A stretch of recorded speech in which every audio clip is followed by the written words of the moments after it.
Shoutout kay Katsakino Dukusin, kay Anthony Alon Family, Romeo Conchada at sa iba pa nating mga taga-subaybay.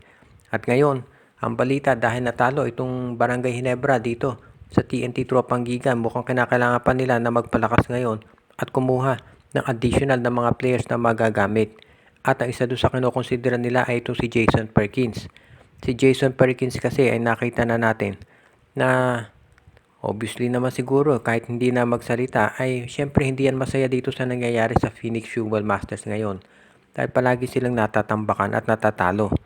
Kung gusto syempre ng Phoenix Fuel Masters na magkaroon ng mas maganda na performance ay kinakailangan na magkaroon siguro sila ng tinatawag na rebuilding.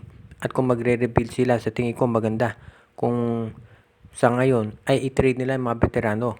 At sa tingin ko hindi na ako magugulat kung sakasakali na itong si Jason Perkins ang kunin nitong Barangay Hinebra.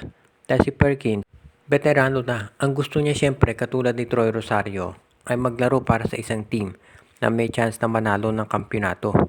At iyan ay magagawa lamang niya hindi dito sa Phoenix kung hindi sa Barangay Hinebra. Sa ngayon kasi itong lineup ng Phoenix, hindi yan yung tipo na makapagcha-champion talaga dahil nakita naman natin na talagang hindi maganda ang tinatakbo ng kanilang lineup.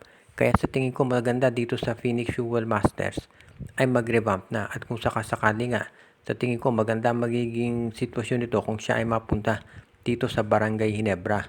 Kung mapunta dito sa Barangay Hinebra, itong si Jason Perkins, ang lakas ng frontcourt ng Gene Kings at mareresolbahan na nila ang problema ng pakipag-matchup dito sa TNT. Nakita naman natin doon sa laban kontra TNT na ang problema talaga dyan, hirap sila sa paghanap ng taong tatapat dito kay Calvin Oftana. Pero kung nandiyan na si Jason Perkins, pwede ang magamit ng Barangay Hinebra. Pagdating naman dito sa trade, pwedeng ibigay ng Hinebra itong si Jeremiah Gray o kaya si Isaac Go na kapalit ni Perkins. Parehong bata pa yung mga players na yan kaya magagamit yan ditong Fuel Masters. Dito rin natin masasabi na itong Barangay Hinebra nagpaplano talaga doon sa future nila.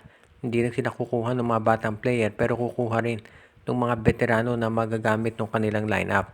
Kung ganyan nga magiging sitwasyon, pwede nating masabi na itong Barangay Hinebra ay magiging ready na para dito sa future conferences, hindi lang dito sa Commissioner's Cup.